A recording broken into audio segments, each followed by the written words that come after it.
Hey folks, Rob Haddow here with my colleague Jenn Fleming, and we'd like to kind of go over our thoughts on the RMTAO BPS conference. So, the Registered Massage Therapy Association of Ontario's Biopsychosocial Framework Conference. General thoughts, nothing too specific, not getting into any major talking points, although I kind of do want to mention Yeah, of course. But we'll try to keep this one a little shorter because last one got just way out of hand. I think we talked for like an hour. I think it was a little north of that, but yeah. Yeah. Okay, so Take it away. What are your thoughts? So I am, I've been in practice for 10 years, and this is actually the first time I've attended anything the RMTAO has done, the second time I've been interested. And I'm noticing, I can't remember when Andrew Lewern kind of took his position with the RMTAO, but it seems like under his leadership, there's really been a very direct and definite push in a specific direction or channel for the association that I really like and am impressed by. I know this year we had the BPS conference. I think it was 2 years ago, Greg Lehman and Chris Moyer spoke at a conference the RMTAO did. It was something I was interested in, but couldn't get it together to attend. But I like that we're seeing our association kind of take a bite out of more evidence-based practice and putting a lot of effort into promoting that for the profession. Okay. I mean, I thought it was a start.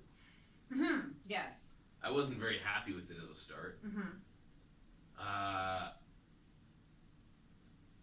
This was my first ever RMTAO or any conference to go to for anything in our field. I've basically kind of stayed a shut-in for my entire career and just studied and done my own thing. Getting out and talking to people is intimidating as hell. And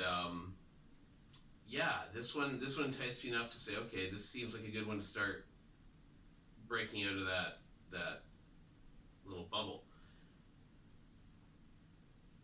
It was a start. I wasn't thrilled with it. There was it's like slapping the title on a movie. You go to see the movie and it's a completely different premise. That's kind of how I felt on this one. Okay. So, it was a conference about the biopsychosocial framework, which didn't actually really address what that means. Mm-hmm. We talked about stress. We talked about childhood trauma leading to potential chronic pain. And the speakers I went to talked about modifications for OA, massage therapy, talked about, I can't remember what Pam, it was Pam Fitch. Yeah, I can't remember what the title of her talk was. I think like adapting your treatments for people with mental illnesses and persistent pain. Was it? I think so. Okay, there's OA with Eric. Responding professionally to patients living with chronic pain or mental illness. I honestly just liked the talk, but again, it was separate. And then neuromobilization, so neurodynamics in treatment. But none of that really speaks to the BPS framework to me. The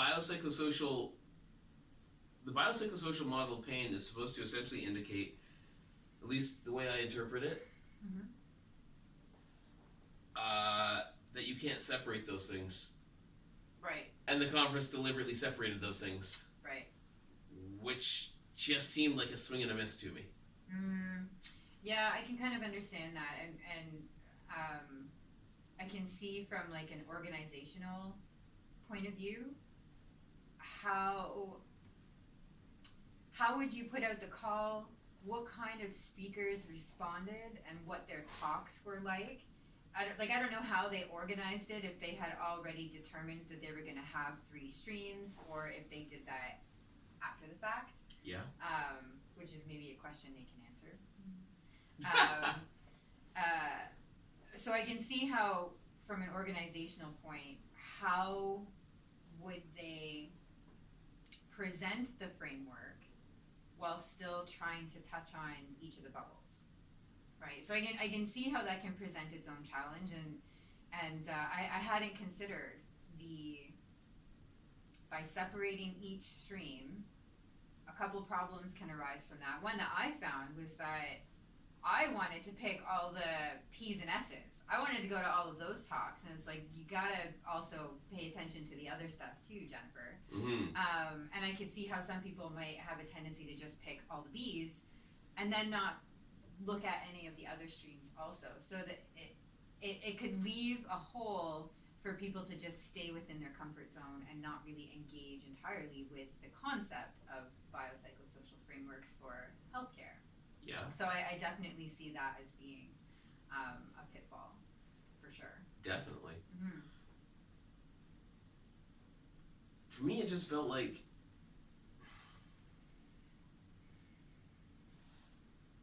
I actually have notes for this. Mm-hmm. It felt like it was a lot disconnected from what I interpret the BPS framework to be. Yeah. One of the things I wanted to know is, where are the people in pain? Mm-hmm. I really liked that point you brought up of the patient perspective was missing. We had great clinicians presenting their work to us. We had these great keynote speakers, but there were no people living in pain talking to us about what their experience is like, and how we might need to better understand from their point of view. Yeah.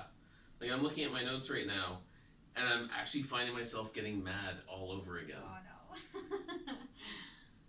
I took notes at the conference on each of the speakers. I took notes afterwards, like after each talk, on what my thoughts were on it, and then at the end of the day I took like an overall, what was good, what was bad. And the parts that were bad are still pissing me off, actually. Like, why the hell is PT Health there? The epitome of rotating door clinic Right. was at a conference to help people get out of pain. And why were there... Massage Why were addicts there- had stuff there too, didn't they? I think they even had a table. I'm not as annoyed by massage addict. Oh, we should have Les here. Les is very annoyed by massage addicts. Is he? And their Oh. promotion of reflexology and da-da-da. Okay, yeah, that's annoying. But I'm sorry, the whole PT Health approach from when I've dealt with them, I am not a fan. Mm-hmm. Postural shoulder retraction girdles? Yeah. Really? Okay, so here's the thing. The relationship between posture and pain, for those of you who haven't been following the evidence on this, is really tenuous at best. We were taught in school, yeah, we should do a postural assessment for people in pain, and here's why, and if you have headaches, it's probably because of your head forward posture, and you have upper cross posturing and all this stuff. No bueno, no good, very little evidence, just go away. And having a BPS conference where we're talking about the myriad of things that can contribute to a person's interpretation of threat and thus their pain output. And we have a conference where people are selling postural girdles for your shoulders. That was weird. It's like going to a vegan march and there's a hot dog seller there and they ain't vegan hot dogs. That really threw me. Same with the electrical modalities there. And then, yeah, like I said, the separate rooms, like those are my biggest gripes with the conference. It missed the mark. And again, I feel like I keep falling into being defensive. Somebody's got to pay for the conference though, and there wasn't a huge turnout. I was thinking about that, and I mean, maybe 200 RMTs? Well, I thought it was sold out. I thought that was the max seating capacity. I think maybe some of the talks. Oh, maybe. I don't know. I don't know if they decide that in advance, how big a space they want, or if they determine that as they sell tickets. Well, I mean, you're bringing up a really good point, and I wish I'd thought to look around. Yeah. Because in the main room when we were listening to the keynote speakers, that seemed pretty solid. Like, it seemed like the tables were filled to me. Yeah, they were. And so I guess the thing I'm wondering now is that room at capacity, or was that room's capacity what dictated Modified. where they put us? Yes. Like, oh, we have this many seats for the conference, okay, let's use this room, and then it fills the room. Mm-hmm. Or was that room that they originally planned, they said, okay, we have now sold all of our seats. Yeah. Because one thing when I was talking to Dan, he mentioned that some of the talks he was interested in were sold out, so he didn't go. Mm-hmm. So that would indicate to me that at least something went to capacity. Mm-hmm. So yeah, I know what you mean. The money had to come from somewhere. Well, yeah, and like, but one of the things that I don't know this for sure, I've never been like a big event planner, mm-hmm. but I suspect that one of the things that happens is you have your ballpark of how many people you expect to show up. Yeah. And so maybe you make a deposit for your space rental. But also with the understanding that if you don't meet that, then maybe you can choose a smaller space. And as you sell your tickets, then you can kind of decide, okay, where do we want to cap it, right? So maybe something like that happened where they capped seating at whatever seemed reasonable based on the number of tickets that had already been sold. And I was kind of thinking about this today, and if I may go on just a short tangent. I think, I can't remember who, in one of the Facebook forums, somebody posted about what are the perceived problems within the regulated provinces in Canada, and they were sort of specifically targeting BC and Ontario. I don't know if anybody's mentioned this, but what I'm starting to realize now is there's a lot of apathy. A lot of RMTs are really apathetic of their professional requirements and responsibilities. They're really apathetic about their growth as professionals, and apathetic about what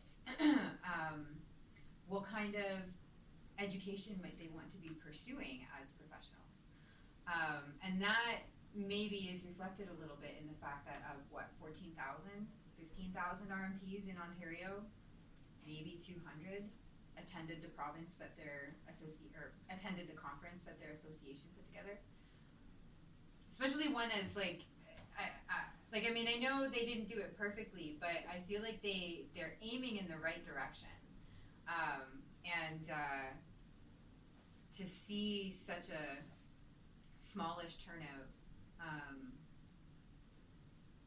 speaks to something for me, I think. Okay, so that's like a whole thing. in this case, we're both talking on things we don't have much first-hand knowledge about. Mm-hmm. So if anyone out there knows, that would be awesome, because you know, it's never a bad thing to find out how far your head's up your butt, as long as you can do something about it. Absolutely. And yeah, I don't know, that I hadn't really considered that. That's a really good point. And I do have to say, I've known some really apathetic therapists in my day. Mm-hmm. So that's a thing. Mm-hmm. How much do people even really care about learning about this? Or how much do people just want to rub a few backs, go home, make money kind of thing, and call it a day? Why are you in the profession, right? Mm-hmm. Mm-hmm. For me, I like to learn. I like to learn a lot. And it's nice to have a direction I can look with my education where it's like, okay, cool, this now takes my bias out of it a little bit more, and it's more, this is what the evidence says, this is what the collective agreement on the evidence seems to be at this point, and it's not just me following my bias like I used to when I was believing in breaking down scar tissue and adhesions, or when I was a very fascially based therapist. Right. So, okay, I mean,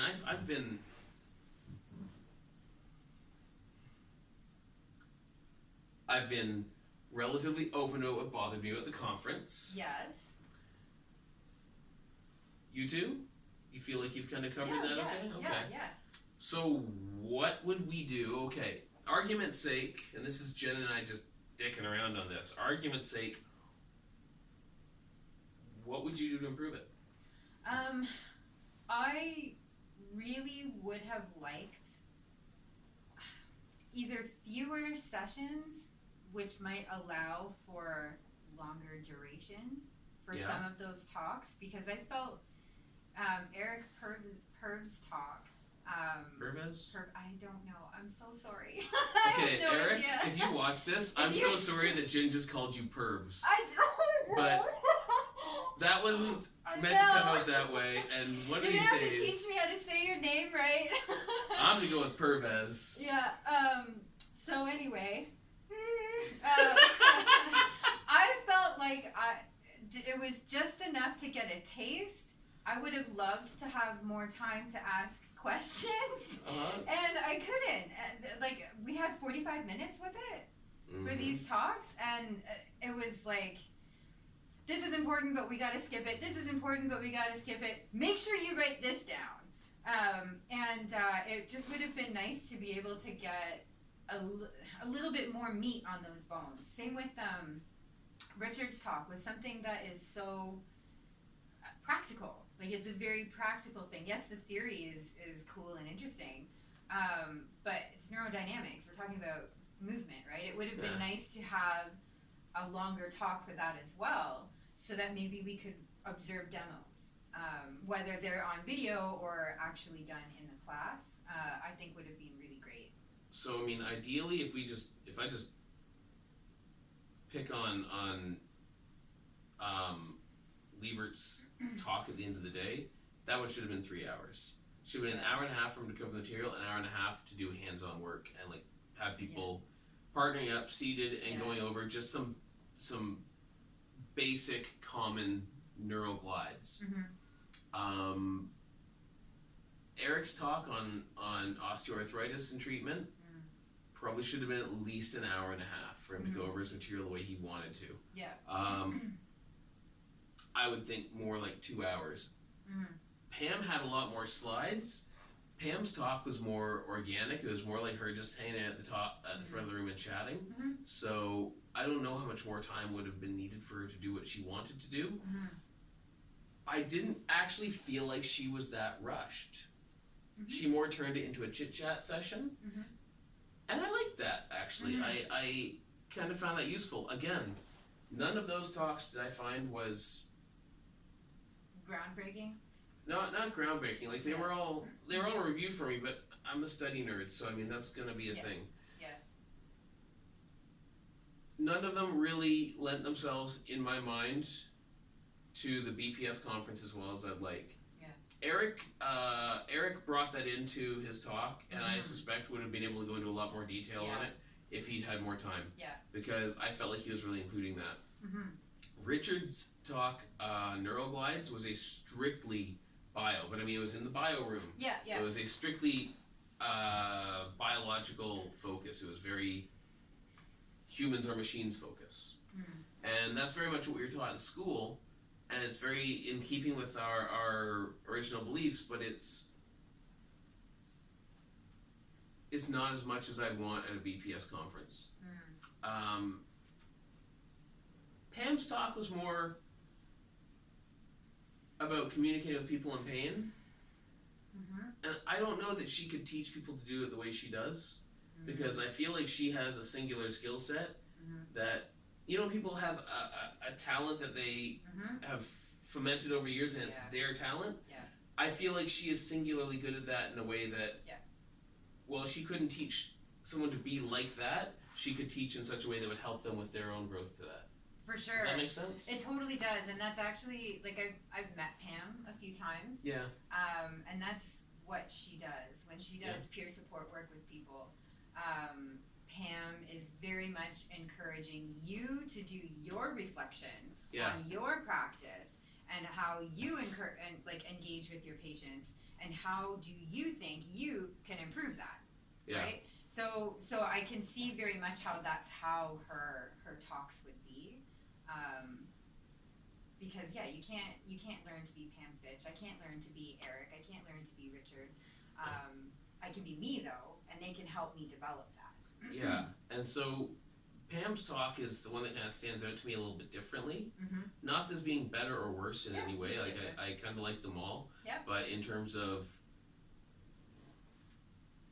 she never felt like the clock was dictating her discussion, even though she mentioned it a few times to me. Sorry, she never felt to me like the clock was dictating her discussion, even though she mentioned it a few times. But like you knew that was limiting the amount of stuff she wanted to go over. Yeah. But it was almost an impromptu chit chat session. Right. Yeah. Which weirdly enough, I think was a bit of a better fit for the BPS conference. And there was stuff she said in her talk that took me right out of it. She made comments about fascia being the effect causing reduced pain in a patient with the same disease I have, and I was like, yeah, no. And had to like forcefully bring myself back to the subject material and not hang on to that, which apparently I Good failed job. at because I'm still gnawing on that like a pit bull. Well, at least you're not espousing it. No, but I am being a pedantic little bugger. What But yeah. would you have done to I don't. Okay, so top two? You mentioned patients' perspectives. Why do any of us care? It's just a terrible question, but why do any of us care about the patient perspective at a conference like this? okay, so I have a chronic pain condition, and I've had a lot of injuries, and I live with a lot of pain, and I stay pretty functional. Mm-hmm. And the way I've done that has had to be a lot of trial and error with myself. And what I've found when I deal with practitioners is the most effective ones to me have been the ones who are interactive with me. When I'm treating with someone where I'm the patient, we're still peers. And that to me is a huge part of helping me manage my pain. Is it's not just a feeling of validation, there's more to it than that, but that feeling of validation and that feeling of almost teamwork to go with it. Yes. Collaboration. Yeah. Yeah. And so at that conference, I'm going to steal your word, I would have liked to have seen a collaboration panel. I would have wanted to see, okay, we have some examples of patients in pain, and we have a panel of, say, 4 or 6, let's say 6 experts on dealing with people in chronic pain. A couple of psychologists, a couple of biomechanists of some sort, and a couple of sociologists or social workers. And I would have wanted to see those 6 people in the front of the room on a stage chatting about things they've found that have helped with their most extreme chronic pain patients. Their own bias completely on display, and all of them chit-chatting and contributing to that. So kind of like the Isaac Asimov summits. They're these summits that are put out every year, and it's in honor of Isaac Asimov. They have a bunch of physicists and scientists all hang out on stage, and they debate on something. And you get to hear all these heavily biased researchers and academians chatting. Academics? I think it's academics. Yeah. Oops. Chatting about their thoughts on a topic of discussion. And it's funny because you'll be watching them talk, and the one person at one end of the stage says this, and one person in the middle goes, "What? I've never heard of that." And they have a light bulb moment. They're like, "Oh my god, I have ideas for how I can work with this experiment I'm working on. Holy crap." And I tend to get a lot out of watching those kind of things, seeing different experts all talking. I think that would have been my biggest thing I would have changed the RMTAO conference, is I guess I would have changed the entire conference and done that. And having a morning session for that, an afternoon break of 4.5 hours, and then evening sessions. So the morning session might go from, say, 9 to 10:30, and then 4.5 hours would take us from 3 o'clock, and then evening session from, say, 3 or 3:30 until, say, 5 or even 6. In between, in the middle session, you have your discussion groups, or you have your speakers, like the classes, And in the morning and in the afternoon, you have either two different panels or the same panel revisiting, and they all talk. And that would have suited me a lot better. That would have been a lot more. There would have been a lot more solidarity there. That would have been a lot more inclusive of what, at least in my mind, the BPS framework really means. It's not a thing we talk about. It's supposed to be a descriptive that kind of lights it up for us to say, oh, pain is complex, and pain's an output from your coconut. It's an output from your brain. Think of it like anger or hatred or happiness or any other output, and think of all the things that can affect those outputs. Pain can be affected by them as well. Everything from your physical wellness to your social situation to your mental status at the time to how life is going. All of those things affect your perception of your pain. And this conference didn't do a heck of a lot to really illuminate that to me. And that's a really like ephemeral thing to try to outline. So it's, I guess, nebulous. Nebulous is the word I was looking. It's a really nebulous thing to try to outline. But that's part of why pain is so damn complex. And why the BPS framework. So I didn't do Pam's talk. Instead of Pam, I went to Monica. Yeah. So Monica's talk was really awesome, and it would have been really cool. She had some like thoughtful questions for us to kind of wrestle with at the end. It would have been awesome to be able to have almost like a debate, because when you're dealing with ethics, in essence, there can kind of be like a few mostly correct answers, right? But one of the things that Monica talked about was understanding that you were taught in a medical model, but what we need to be working in is a BPS model, which is completely different. It's not the same thing. And that, in fact, when you're working in a BPS model, you can be more ethical with the decisions that you're making, because you're, you hear people more talk informed. about, you hear people talk about being holistic, right? Yeah. BPS is actually holistic, because you are taking the whole as the thing that you are working with. Yeah. And in the medical model, you tend to dissect the person into their various problems, and you make sure none of them touch each other in your approach to treatment. And that doesn't really, it can work, but I think that having that kind of cross communication in yourself, in your own understanding of how a person works with whatever problems they're presenting, and how those problems bleed out into the other parts of their experience of their lives, is important.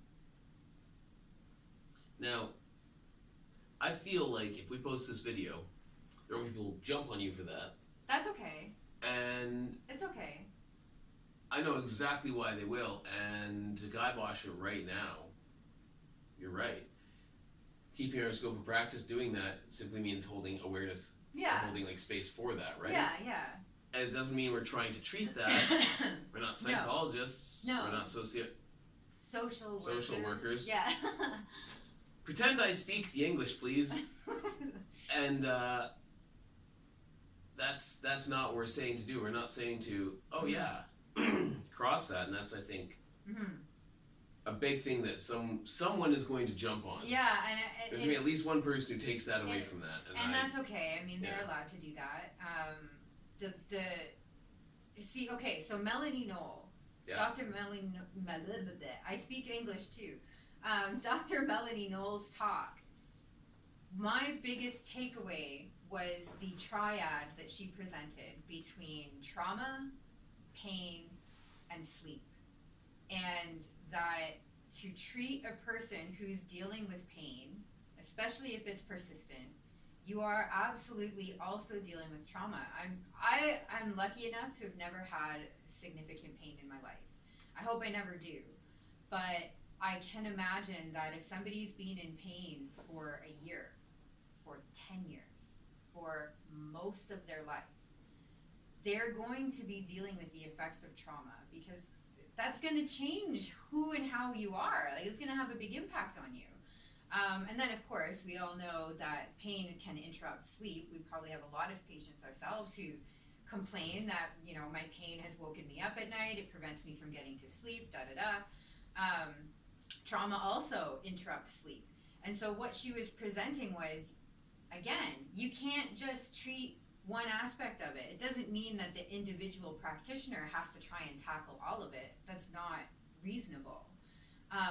But to understand that sometimes you'll have to direct care in such a way to work on the problems that are maybe the easiest to manage in that moment. If somebody's dealing with a lot of pain, but they're unable to function because they're so bogged down by trauma, or somebody's dealing with a lot of pain, but they can't do any of the exercises because they're exhausted because they're sleeping 2 or 3 hours a night. Then you need to address the sleep. And that was one of the things I think that she's probably moving towards in some of her research, is looking at, if we can't deal with the trauma because it's too hard, and that's a thing, and if we can't deal with the pain because it's too hard, and that's a thing, can we at least get these people to sleep? And if we can at least get them to sleep, then they can spend that block of time doing what their bodies need to do, which is rest and recover. I'm very curious about how massage therapy can work with sleep. That's, when you read some of the research, a lot, especially in like hospital settings, one of the common sort of patient reported points is, my sleep was improved. I was able to get to sleep despite the pain or anxiety or whatever.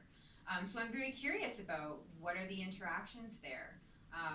How and why would massage therapy, if it does, make a difference to a person's sleep? And if so, can massage therapists, build whatever protocols they might need into that? Yeah, it's one of those things where Melanie's talk actually, or Dr. Knoll's talk actually, made me realize, like, as I've moved more and more away from classic massage approach, there are other benefits to classic massage approach that I've also kind of left behind and I never considered, because I was so biomechanical for years. And I'm like, crap, maybe I should bust out sheets and oil again or something. Maybe I was used to that, but this is where you network. Yeah, this is I think where I'd like to leave this video off and ask a question actually. So for those of you who attended, or for those who didn't attend and have questions about the BPS framework, feel free. But my question for you is, where do you see massage therapy contributing to overall chronic pain mitigation like that? Where do you see our scope of practice, limited or not as you consider it, enabling us to actually help with that, enabling us to actually contribute to a pain management team, or a patient who's in chronic pain, or if you're in a solo setting, how do you make the biggest use, the most use of your scope? And we do actually have a pretty considerable scope of practice. How do you make the best use of your scope of practice to help with that? Because this is something I've spent 2014, since 2014 really thinking on. And that's one of the things where I feel pretty comfortable in my answer for me. But what about for you? Because we have to, actually my next patient will be here any minute, so we are going to have to cut this short. Do you feel okay with what we've covered? Do you feel, absolutely. I think this is fun. Do you feel like your points have been covered? Yeah, the only thing that I left out was the food was good. Oh yeah, the food was actually really good. The food was good. I enjoyed the eating. From a social point of view, especially for me who is not good with social, like, don't get me wrong, I don't hate people, but going to this thing was freaking terrifying. Yes. And it wasn't that bad, and the food was good, and the people were nice, and I was like, I walked away at the end of that day exhausted and like, oh, that went well. Yeah. Okay. Definitely. And I mean, I'm still a little sick, as you can hear, so I'm still a little beat up from it, but no. The food, the food was good. all the human stuff, which we haven't even gone over, was pretty well done. Yeah, it was good. So, alright, cool. Cool. Well, thanks very much, and again, Comment on that question. Let us know what you think. Have a great day. Bye.